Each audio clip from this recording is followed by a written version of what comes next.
Hello, welcome to the Blue Grid podcast. This is your host, Major Anya Fedotova, a psychologist at Los Angeles Air Force Base. What makes us resilient? What is grit? Please join me as I set out to discover how we can become greedier. This podcast features current and former military leaders, mental health experts, elite athletes, veterans, special operators, superior performers, POWs, and others affiliated with the military who have overcome significant adversity. Each guest will discuss the unique methods and practices to help airmen and really all service members or anyone interested to build mental toughness and grit. The views expressed are those of the author or guest and do not necessarily reflect the official policy or position of the United States Air Force, the Department of Defense, or the United States government. Dr. Gary Percival is a fellow psychologist who functions as the Joint Personnel Recovery Agency Survival, Evasion, Resistance, and Escape SERE psychologist. I don't think it's a stretch to say that you're one of the fathers of SERE psychology, and certainly in the Air Force. You have worked with POWs, various recovered, returned, and repatriated United States DoD personnel, and you have trained and continue to train generations of SERE psychologists. Welcome to Blue Grid. Happy to be here. Excellent.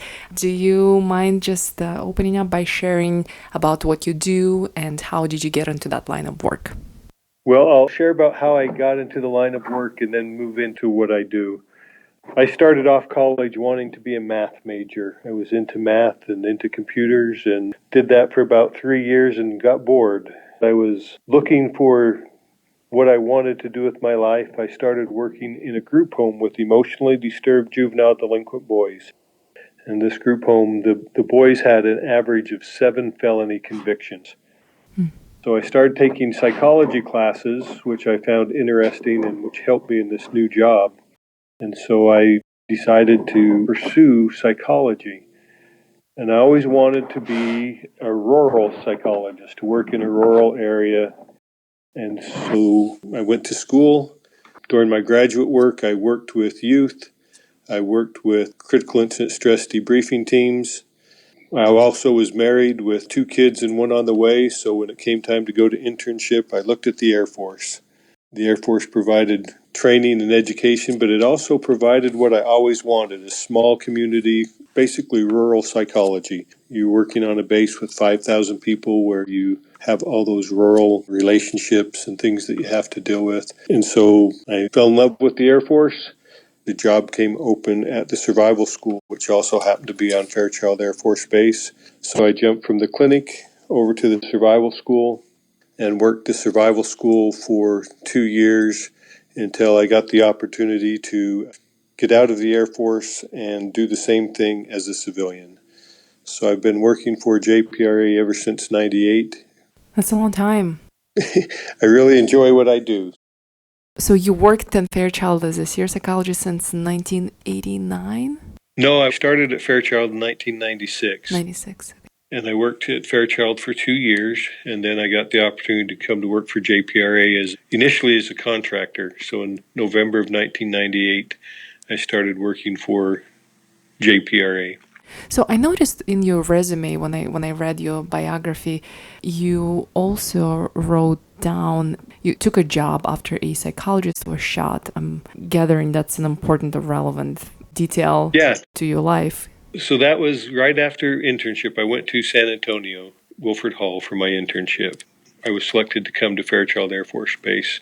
And soon after I was selected, a gunman went through the hospital at Fairchild Air Force Base in June of 1994 and targeted the psychologist and the psychiatrist, killing them both, and then went on a shooting spree throughout the hospital.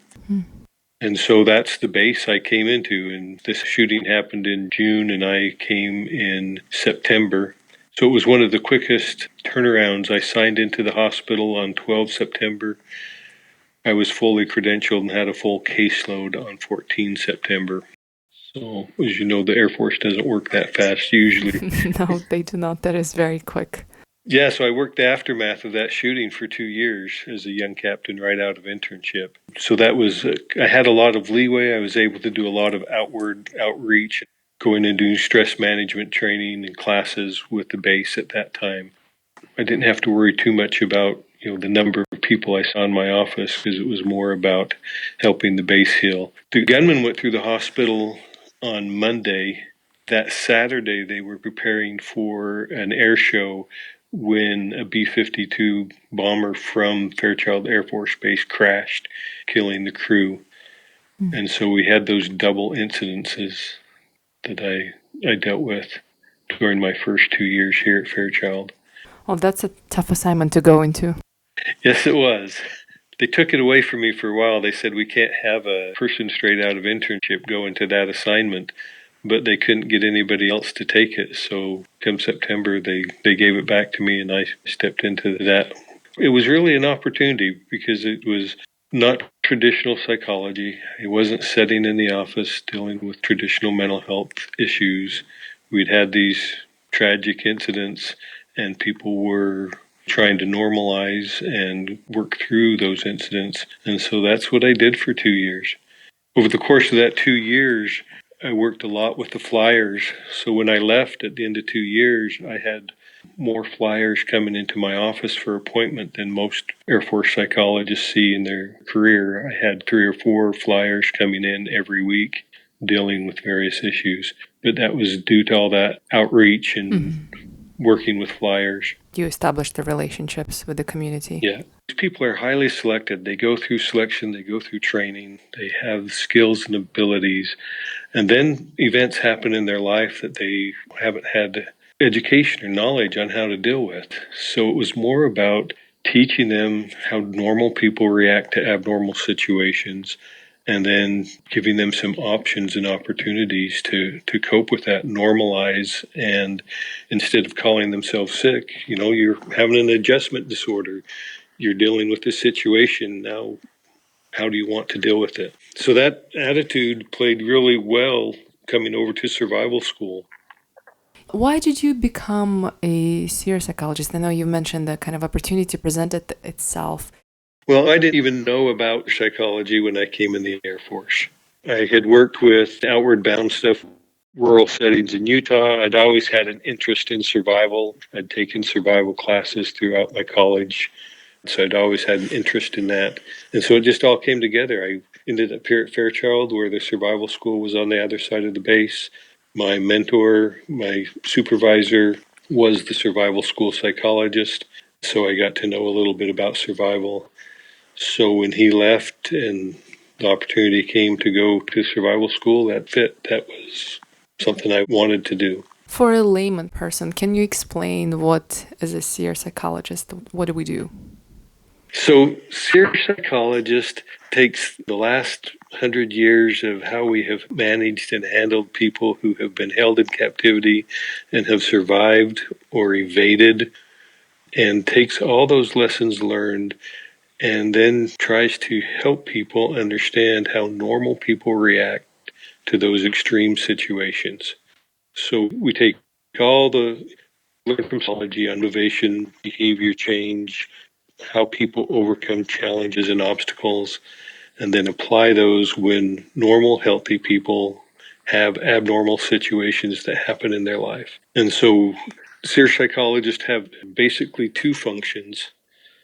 One is they work at the schoolhouses that teach survival across DoD to make sure that training is safe and effective.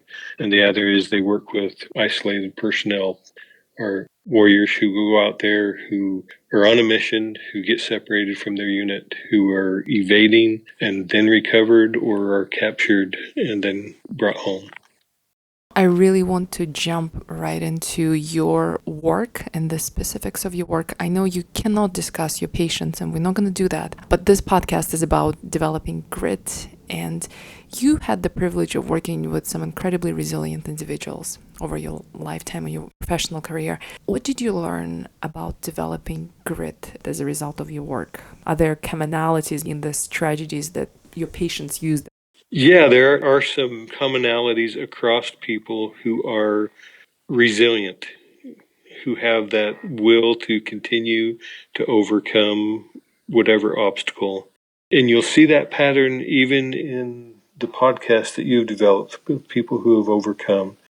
And so I've kind of broken that down into the four things that they do. One is, despite their feelings, despite their emotions, despite the despair of whatever may have happened to them, their feelings of hopelessness, they continue to act. They continue to do things. They don't just sit there and not do anything. So they reach out for support. They don't always wait for someone to come and help them, but they're reaching out. And if no one is there, they're reaching out and continuing to do different things. And then typically somewhere in this process, after they get stabilized, they reach out and help others. Very interesting. So even though they're in the middle of captivity, in the middle of being a POW, they tend to reach out and help those and support those around them. So basically, resilient people tend to turn outward. People who have difficulty tend to turn inward. How very interesting. Is it something that you've over years developed a theory about that? So it's kind of over years developed a theory, but it's also when I'm talking to people about how they react, how normal people react. People get caught up in today's world on what people think about them. So if something bad happens to you and you feel depressed, you're not supposed to feel depressed. And so you start acting on the depression instead of realizing, no, if that happened to anybody, they would be feeling sad and feelings of depression. So now that I have this feeling, how do I want to act? So there is a degree of acceptance in the beginning? Yeah, the emotion just serves to be a motivator to act. And so resilient people tend to accept their emotion, but not react to it. They accept it and then determine how they want to act. What can I do to make it better? What can I do to overcome, to cope with? And so they don't get hung up on the emotion. They focus their behaviors on things that are going to help them cope with the situation. Yeah, I often say to my patients, especially with depressions, that you don't have to feel like doing it. You don't have to like doing it. You just have to do it. Yeah, that goes back to, if you look at how stress impacts your life, we tend to think that stress is a bad thing, but stress isn't a bad thing. Stress is a good thing. We know that the closest a human can get to having no stresses in their life is if they're a quadriplegic. Everywhere below that break receives very little input from the environment and has minimal stress. So stress is a critical part of learning to grow, to overcome, and to adapt. But it's how we manage that stress, how we keep it healthy, that determines whether we're going to continue to progress, to have resilience, to overcome, or whether it's going to fester and make us sick and eat at us. Do you have a specific example that come to mind from working with the recovered personnel of will to act? For instance, I worked with a man who spent 10 months in a cage. Mm-hmm. The cage was 5 feet tall, 5 feet wide, and 10 feet long. And he was in that cage for 10 months, sometimes by himself, sometimes with up to 6 people in the cage. He had a daily routine. He would do his push-ups, he would say his prayers, he would take mental trips and vacations to get out of there. He had a plan, and he carried out that plan. About 6 weeks before he was rescued, they put a young man in with him. And this was an older man. He was a retired military. He was, early 60s. They put a young man in with him. And this young man, in the same situation, same conditions, just gave up hope, laid there on the ground, didn't move, didn't do anything, nothing he could do. Well, when they were rescued, the older gentleman who continued to act, continued to do things, continued to have hope, was able to climb up out of the hole and move and take care of himself, where the younger gentleman had to be put on a stretcher and carried out. Wow. Yeah. So they were both experiencing the same environment. They were both experiencing the same physical stressors, lack of food, worry about what's going to happen. But one of them continued to act, continued to do things, continued to try to do whatever he could within his environment to take care of himself. Yeah. One of my favorite books is Viktor Frankl, Man's Search for Meaning, and he talks just about that. The moment you gave up, people died not because they were hungry or because they lost families, that they mentally just gave up. Yeah. And that separated those who made it through and those who didn't. We see that in survival stories. We see people who are out in the wilderness, something bad happens, they just sit down, give up, and die. And we hear of other people who, with two broken legs after a fall down a crevasse, will crawl out and crawl 5 miles with their arms to get to someplace. No physical difference. It is the mental attitude of, yep, this is a bad situation, but what do I want to do? Yeah. It's accepting the emotion, but not letting the emotion control you. So the first part was will to act, that's doing something. Then the second was looking for support. I imagine in your work you've encountered patients who really didn't have that much support. How were they able to find support in extreme situations of isolation? People look for support from all sorts of avenues, and I call it giving themselves over to a higher power. And that power is something that's outside of themselves that they're living for, striving for, working towards. So sometimes that is, if they're isolated, it's getting back to family. Family is something that's not with them, that's outside of themselves, that they have to survive to take care of their family, to get back with them. Sometimes that power is a God who will be there and help and support them. Sometimes that is just the mission or the unit or their cause, their purpose. I've worked and talked with people who have been through terrible things, but because they believed in what they were doing, they believed in the cause and purpose, and that's what they lived for, was that higher power. When you don't have anything with you, you don't have other people there to comfort and support you, then people who give themselves over to that higher power strive to reach that. That serves as their outward social support until they can get to a place where they actually have that support. And last component of that great resiliency you mentioned was after looking for support, you reach out to help others, to provide support to other people. Can you talk about that? Yeah, we see that all the time. Even with people who are held together in captivity or evading together, once they have themselves taken care of, they know where they're going. Those people who tend to recover and do the best are those who have reached out and offered support and helped other people. And then even when they come back, we see that in the community. People who have had similar experiences will reach out and try to talk to the families, people who are isolated and missing, going through that support. And your podcast, the people you have interviewed and talked to, that's kind of that final piece where now they're talking to you because they want to make it better for someone else, or they've started doing things to kind of help and support those around them. So that's an ongoing, now I'm back, now I've learned these lessons. What's my purpose in life, and how do I continue that purpose?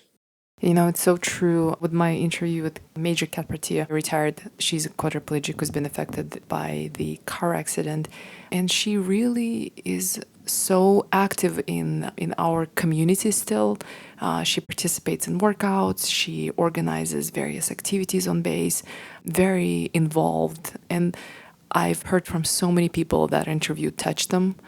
So even just touching them, just moving them and just inspiring them, I think is important. So I think that's such a great example. She's doing exactly what you're describing. Yeah. And that helps her to develop that resilience and strength. Right, right. Resilience and strength is also contagious. Oh, interesting. Can you tell me more? We know that if one person will act and somebody sees them acting and seeing them doing it, then other people will get involved. It goes back to all the studies on personal responsibility. We know that you get 3 or more people in a room, nobody will act. Well, that's true until one person acts. And when one person acts, then those around them will engage and start acting. And we see that it's the same with resiliency. If somebody who you see is going through the same thing that you're doing and they start acting, they start doing positive things, it can be contagious and spread across the community. That is such a great message for all the supervisors, leaders, commanders out there. If you're resilient yourself, then that's just setting an example for everybody else. That is such a great message. You know, I am curious. Were you ever surprised when you were speaking with your patients to learn about some of the strategies, some of the coping strategies that you would never have adopted yourself, but they were surprisingly helpful to them? You know, everybody is a unique individual, and everybody adapts strategies that are based on their personality and based on their strengths. And so all of the coping strategies are new and unique and things that I wouldn't have done, but I can't say that I've ever been surprised because they all seem to be congruent with their personality type. Okay. So if you think about someone who's going through a very difficult situation, it's their core personality, those actions that they choose that help them to cope with that. So it strengthens their core personality. So we don't see many personality changes across these types of situations. What you will see is a difference in priorities, that people will reprioritize things and decide what's important in their life. And then they use that, so they use who they are, their basic makeup of their personality and who they are, their desires of where they want to go to change a situation, how they want this to be different, and then they look at it with optimism that there are things that they can do, that they can act. They don't call it optimism when they're in the middle of it, but it is that I'm not going to give up. I'm going to continue to act. There's something I can do. This situation is bad, but I can continue to do things. And that optimism is the vector that keeps them going, that helps them choose their personal coping strategies, whether that's become the gray man and sit in the corner and not talk to anybody, whether that's actively engaging with guards, with the enemy, whether that's creating stories in their heads. There's innumerable ways people learn to cope and adjust and adapt. But it becomes resilient when those coping strategies lead them to healthier behaviors. The difference between resilience and hardiness, because sometimes people confuse those two. I don't know what the difference. Can you tell me what the difference? Hardiness is like a brick building. Hardiness can withstand the elements. It doesn't have to have resilience because it's not affected by what happens to them. The problem with hardiness is that there's always something that can overcome. You can be a brick building and you can withstand hurricane force winds, but when the earthquake comes, because you cannot move and adjust to the earthquake, it shatters you. And so hardy people tend to be able to withstand a lot, but when they get broken, they break hard. Whereas resilient people will feel the stress, will feel the emotions, will go through all of that, but then they'll be able to recover quicker. And you can have hardiness in some things and resilience in other things. It's not all or nothing. We try to teach resilience in survival school, not hardiness, because we want people to know that they are going to be depressed in their life. They are going to feel down. They are going to be overwhelmed. And they do need to realize that when they're feeling that way, they can still act. It's almost like resiliency has the element of flexibility. Yeah. So resiliency builds hardiness, but hardiness does not necessarily build resiliency. I see. And some people ask me why grit, right? Then the name of this blue grit. I think that's my personal favorite because to me it involves exactly what you described: action, to grab something, be greedy, Yeah. to do something. I think that's why I like the word grit. To me, grit is just a way to describe resiliency. Grit is when things get tough, when things get hard, and you know they're tough and hard, you accept it and you just keep going. Right, right. And what about the opposite of the healthy behaviors? Have you ever encountered from your practice those individuals who you thought, my gosh, this is really unhelpful? I wish that you would have done this a little bit differently. What are the techniques or strategies that were especially unhelpful? So I am kind of unique in the population that I work with because these guys are now being recovered from sometimes years and years in isolation. People who have unhealthy coping strategies in POW settings tend not to last very long. If you go back to Viktor Frankl, they're the ones who just give up and don't come back. So the people who I get to deal with are the people who have had healthy coping strategies for them, has supported them and helped them to make it through that event. Once they're back, now they've had these very powerfully ingrained coping strategies that may not serve them or may not help them return to normal life. And so we work a lot with talking to people about how's that going to impact your family. Yes, that was a very powerful coping strategy. For example, the man who spent 10 months in the cage, he spent a lot of time dissociating, a lot of time going to his happy place, thinking about things, removing himself psychologically from his environment. Well, now he's home. If you spend a lot of time dissociating, people are going to think you're weird and need help. So it's not that he was sick and having psychotic breaks. It's he had a very powerful coping strategy that was no longer functioning. That's where you go back to getting them to look at where they want to be. What are those long-term goals? How do they want to get there, and how are they going to refocus? And so you work on coping strategies, not calling them sick or having difficulty. They have to learn a new strategy for a new situation. So I am interested in the impact that this work had on you or is having on you. I mean, working with suffering and pain, I guess, has impact on all of us, and it shapes us differently. Maybe we view the world through our special lens. Is there something that you can share about how work with your patients shaped your views? And is there something that you've learned about yourself as a result of this work? I don't see my work as working with people with suffering and pain. I see my work as working with people who are resilient and look at how to find the silver lining. So if you focus on the suffering and pain of torture or 5 years in captivity, you're not going to survive. So you have to focus on, yes, this is happening. Where do I want to be? This is this current state. This is not who I am or where I'm going. And so you're working with people who are resilient. And so when you're working with people, I don't focus on the suffering and pain. Yes, that happened. But now that you're not there, how are you going to cope and how are you going to survive? How are you going to accept what has happened, not let it define who you are, and look forward to your long-term goals? So when I'm working with people, I'll often draw a timeline for them. And the timeline will have 3 points. It'll have now, the future, and the past. And if you think about people who are struggling in the now look very short term to the future, and they predict that nothing's going to change. It's going to be horrible and awful. And they use as their reasons for that prediction all the bad things that have happened to them in the past. And we've all had bad things happen to us in the past, some more than others, but they use that. I've been in captivity 5 years. I've been away from my family. I've been away from all these bad things, so nothing is going to get better. Well, resilient people, they look to the future.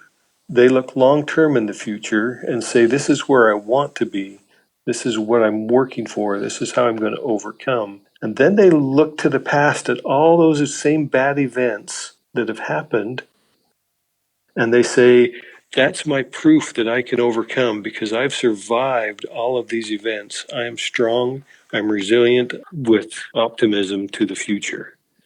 The same events is how we look at, how we define those events, either as this is bad and horrible and nothing's going to change, which is unhealthy, or I'm a survivor and I've overcome all of these. So I can reach my future goals, which is a resilient attitude. And so I think that's been the biggest lesson that I've learned and accomplished in my own life is whenever I get caught up in short-term negative events, how horrible and awful it is now, I take a step back, I look at the future, I look at all the things I've overcome, and then I make a plan to strive for whatever that future goal is, that long-term goal is. The other thing that people forget to do in high-stress situations is two things happen in a high-stress situation. One is people lose the ability to predict and control, and so they forget to act. They forget to do anything. They wait because they don't know how to act, so they don't do anything. The other one is people get over fixated on one action. So they start doing something, but it's not leading to any positive outcome, but they keep doing it because they don't know what else to do. Oh, that's really good. Humans are designed to make better decisions when they're acting. When we're moving, we make better decisions. We make better choices. So resilient people act, but then they'll assess the action towards that long-term goal. Is that action getting me where I want to go? Then they'll adjust. So it's that pattern of acting, assessing, and adjusting that defines a resilient person's behaviors. How do you develop resiliency? How do you instill it? What is the recipe? The recipe for resilience is very simple. It is when you are feeling depressed and when you are feeling anxious, you continue to act. Resiliency is defined as being knocked down, but pulling yourselves back up by the bootstraps and continuing to go. The more that you do that, the more that you realize that when things get tough, when you're stressed, when you're feeling anxious, that you can still act, then the more you develop resiliency. So if you look at survival training across the DoD, that's the hallmark of survival training. They put them through very tough, very challenging training where they start to second guess and question themselves, but they teach them the coping strategies and techniques and skills that will get them to act. So regardless of how they're feeling, when they feel depressed and anxious, they can still act. And my last question to you is there something that you would like to say to those who are going through hard times right now? I'll leave them with what I tell lots of the people I work with who are struggling with the emotional side of that. A lot of people will say, I shouldn't be angry. I shouldn't feel depressed. I shouldn't do this. I tell them, no, regardless of what you're feeling, regardless of what you're going through, when you feel that emotion, just accept it. It's okay for me to feel however I want to. It's okay for me to be angry. It's okay for me to be depressed. It's okay for me to lay down on the floor and throw a tantrum if I want to. But how do I want to act? When you accept your emotion, you take the intensity out of it, and you can make clear decisions on how you want to act. And then you act. Yeah. And it's not always going to work, so then you have to adjust. You have to fine-tune your behavior and act again. And that defines resilience. Awesome. And this is really helpful. This is just the kind of the meat and potatoes of I think of this podcast, of the intent of this podcast. I really wanted to interview you. Thank you so much for this conversation. This is your host, Major Anya Fedotova. Thank you for listening to the Blue Grid podcast. Hopefully you enjoyed this interview. My goal is to air the narratives of courage, vulnerability, and grit to normalize the Airmen's own challenges and help them internalize the message of hope and recovery. This discussion is not a formal medical advice, and any techniques, treatment, diagnosis, or alternative actions discussed are not a recommended treatment or course of action for all listeners, and are not a replacement for professional medical assistance. You are encouraged to seek medical or psychological help for your unique issue. If you have feedback, please find me in the global. My email is anna.v.fedotova.mail@mail.mil. It's anna.v.fedotova.mil@mail.